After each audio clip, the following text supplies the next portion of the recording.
mañana fui niña cuna teta de Xomanta, más miedo, cuco, grito, llanto, raza. Después mezclaron las palabras, se escapaban las miradas, algo pasó, no entendí nada. Y vamos, decime, contame todo lo que a vos te está pasando ahora, porque si no, cuando está tu alma sola llora.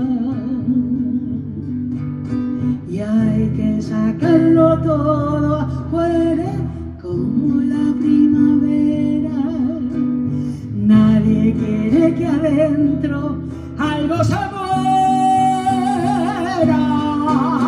Y hablan mirándose a los ojos, sacar lo que se puede afuera para que adentro nazcan cosas nuevas, nuevas, nuevas, nuevas. Yo soy. Gracias.